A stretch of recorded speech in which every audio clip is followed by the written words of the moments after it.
everyone. I'm not sure. Can you hear me or? Yeah, now we can hear you. Now we can Okay, hear you. good. Okay, good. So, yeah, first of all, hi to everyone and thank you for having me. Obviously, I'm, yeah, friends with Mike Rockefeller for as long as I can remember, probably because we started go-karting together and always managed to stay in touch and have a great relationship as well these days. And obviously, yeah, he was asking me about whether I could take part in today. I've been listening a little bit on off um, during the day, and it's been quite exciting to hear a lot of things around the subject. So coming back to your question, I think.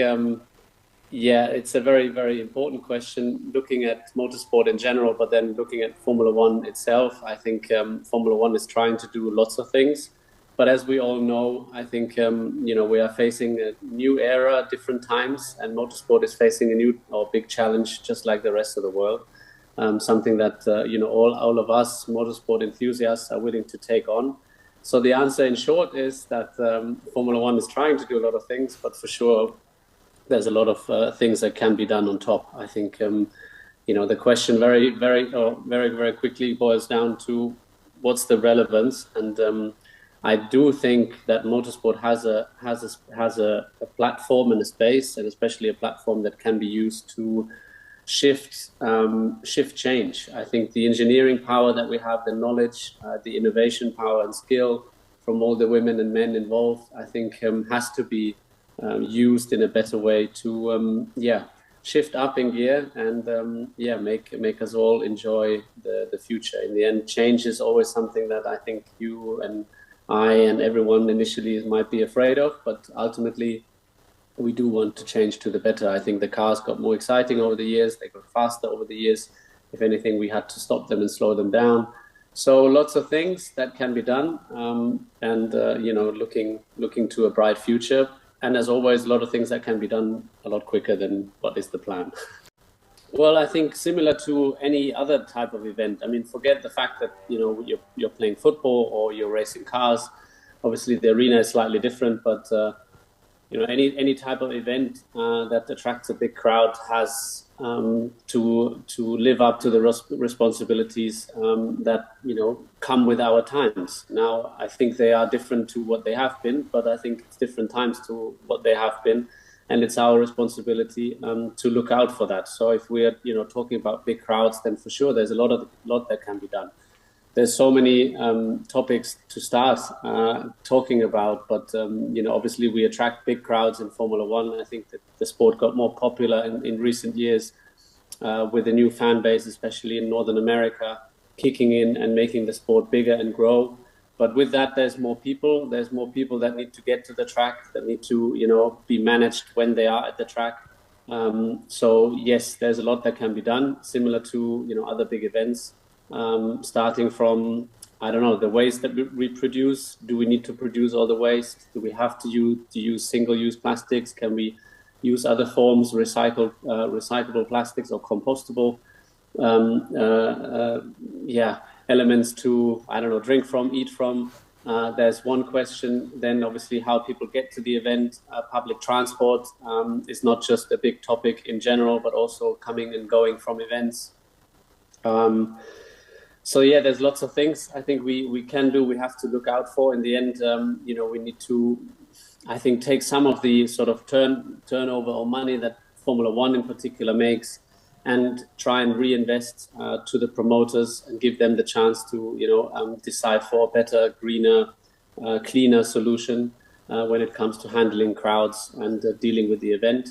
But for sure, these are very relevant questions, and ultimately, you're right by saying it doesn't make a big difference whether we are driving cars or having a music concert or doing other things.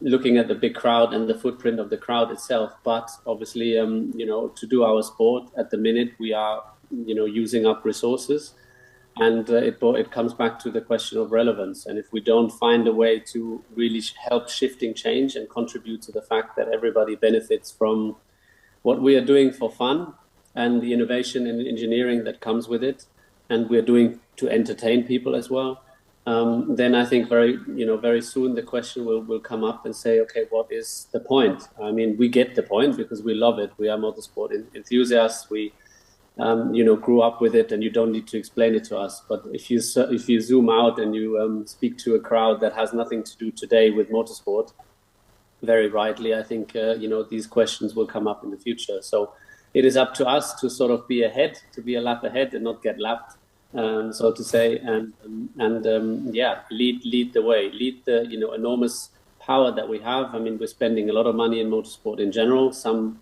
categories more, like Formula One, others maybe a little bit less.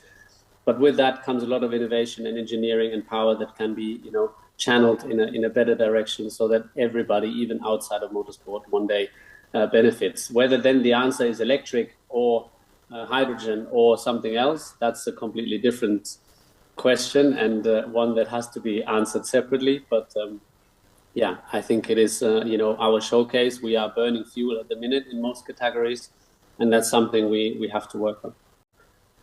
Yes, we do need more. I don't think we have all the answers yet, and it would be out of my far past my knowledge in terms of what every category needs. Obviously, Formula One is totally separate to other categories. I don't know. You speak about rallycross, which is more of a sprint, and you have Le Mans on the other hand.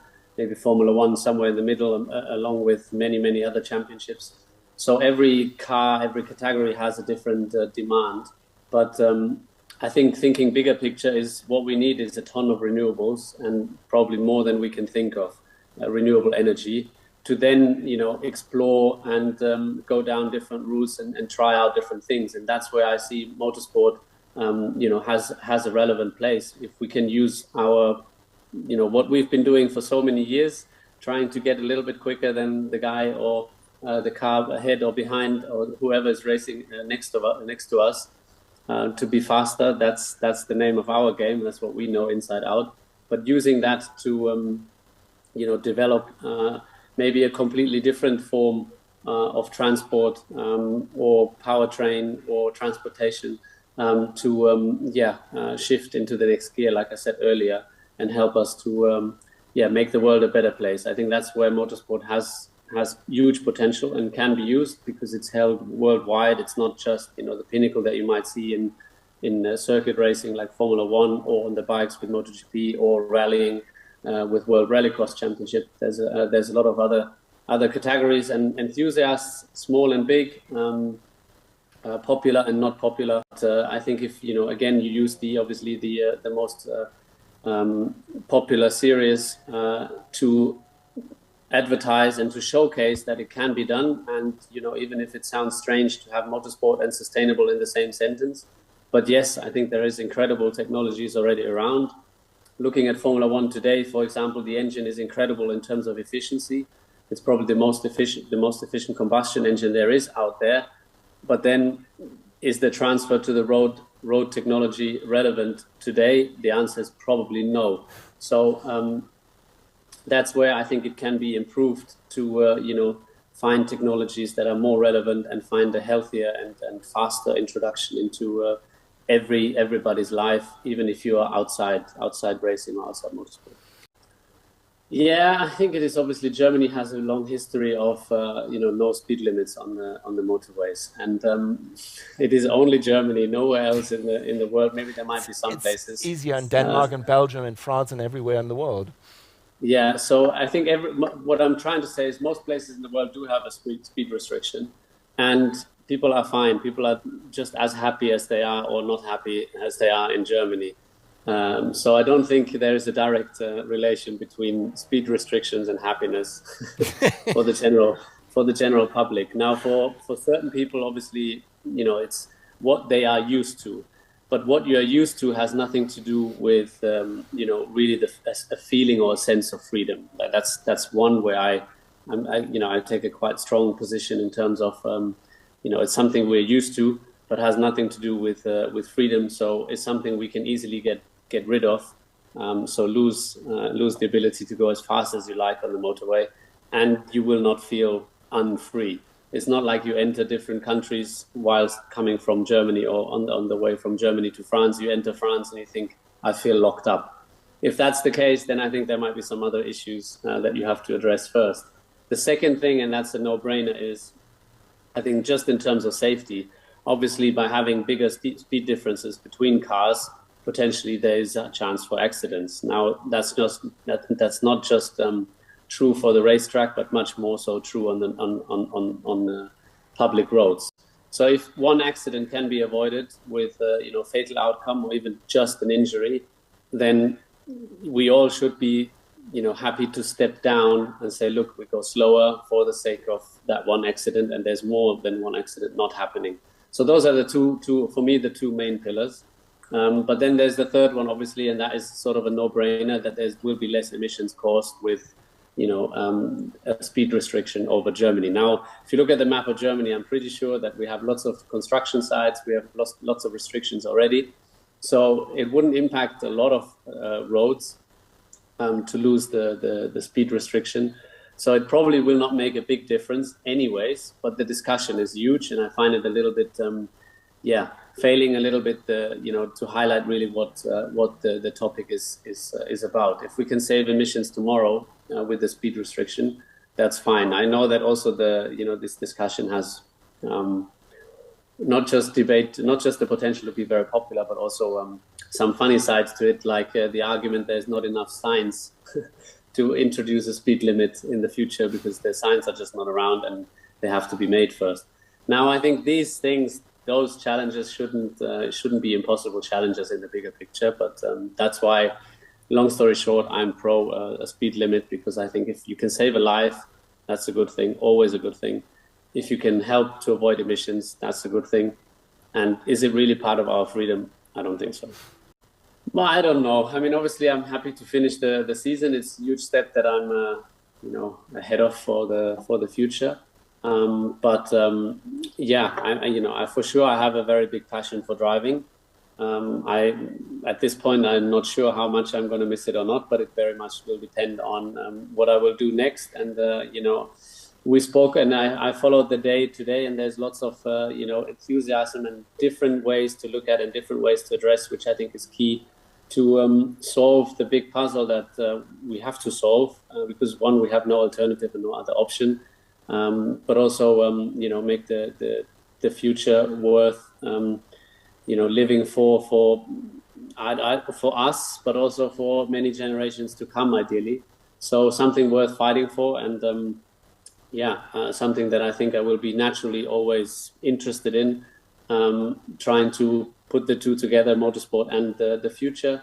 As a father myself, obviously, there's lots of questions and lots of things that I have in my head, lots of things that I worry about, lots of solutions that I see, and lots of experience from, now I'm maybe going back a little bit to my answer earlier, but experience that I have from my own field in terms of seeing all the problems that I was confronted with over the years in terms of how can we fix the problem that we have, how can we find a solution, and then very quickly, because you have the people, you have the women and the men, the bright minds, and you have also the ability to, with the infrastructure, but also with money, to find these solutions quickly and then apply them and then make a difference on the track. And that's where I see, future and motorsport, there can be a strong relationship. So, but in which form my future will be, whether it will be behind a wheel, behind a different wheel, behind a very different wheel that might not be in the cockpit, I don't know. But I'm very excited for sure to all the challenges that are coming, and hopefully part of a solution. So I'm really, really a big fan of rallycross. I think it is. Sorry, I didn't entirely answer your question, but I think it is fascinating. I had a little bit of a go some time ago, and it was so much fun. So incredible respect for the guys. It's such a for me, there was so much I had to do and so much I could get wrong, and then to see the level that the guys are on and to compete, next to each other and in a very short time, sprint format, no room for error, no time for mistakes, no time to slow down. It's incredible. I think it's an incredible discipline, and hopefully one with a bright future, also with the alternative powertrains in the future. What is the first thing you will do on the first day after the final race of the Formula One season 2022? Well, that's an easy one. The first thing I will do is nothing. I think after the whole season, normally you're pretty tired. So the first thing I can assure you that I will do is get back home and do nothing. And maybe normally the time has been quite short where I had a little bit of time for holiday or break. So this one will be a bit different. And as I said earlier, there's lots of ideas, lots of things that interest me. I'm generally very interested and curious. I'm asking a lot of questions. Sometimes I can be very annoying with that, I know, but yeah, I'm sure that will only help, or hope that will only help me to figure something out. And yeah, nothing that is planned for the ride the day after. So I have to disappoint you there. The answer remains nothing, but I'm sure there will be lots of things after that. Lots of things that I already have in my head that I'm planning, and yeah, in one form or another, yeah, I will. I think you will. I don't want to say you will hear from me, but whether you're interested or not, that depends. I think first, but yeah, I'm sure I will be around in one form or another. The Formula One world champion Sebastian Vettel.